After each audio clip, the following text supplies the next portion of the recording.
Hello, আসসালামু আলাইকুম। আশা করি আপনারা সবাই ভালো আছেন। আমরাও আল্লাহর রহমতে ভালো আছি।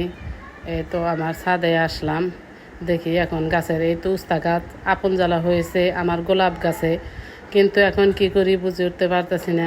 আমার তো গাছ অনেক ভালো লাগে, এদেরকে কিছু করতে মায়াও লাগে। এখনও আপন গতিতে ফল দেওয়া শুরু করেছে, আমি এখন ওকে কী করি সেটা বুঝি না। কিন্তু আমার গোলাপ গাছও নষ্ট করে ফেলতেছে, অনেক চিন্তায় আছি। আপনারা কমেন্ট করে জানাবেন কি করতে পারি। এই তো আমার মরিচ গাছ, লেবু গাছ আছে, কিছু ফুল গাছ আছে আমার এই ছাদে। আমি ছাদে গাছ আরও একটু উন্নত করব। আমি এদেরকে পরিচর্যা করে রাখতাছি সুন্দরভাবে, গাছগুলোর যত্ন নেই। আমি ডিমের খোসা, সবজির খোসা এগুলো দিয়েই ওদের সার বানিয়ে দেই, তাতে গাছের অনেক ভালো ফলন আসে। এই তো মরিচ অনেক দামের সময় আমার এই কিছু অল্প অল্প মরিচ আমার সংসারে অনেক কাজে লাগে।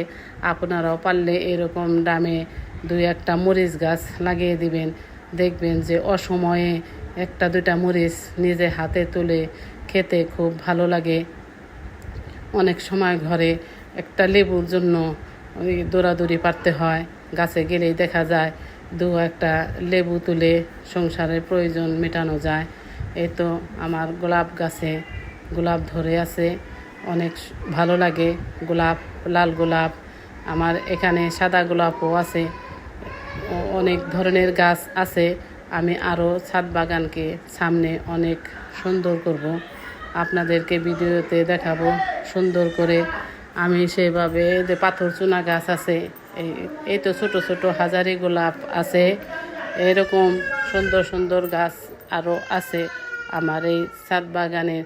ভিডিওটি ভালো লাগলে আপনারা লাইক, কমেন্ট, শেয়ার করে দিবেন, যেন অন্যরা দেখে আরও উৎসাহিত হয়। আমি হয়তো তেমন উদ্যোগকারী হতে পারি নাই, তবে চেষ্টা করতেছি সুন্দর, আরও সুন্দর করার জন্য। এই তো ছাদে কিছু কাপড় চোপড় শুকা দেওয়া ছিল, ছাদে গাছগুলো দেখা হলো, কাপড় চোপড়ও নিতে আসলাম।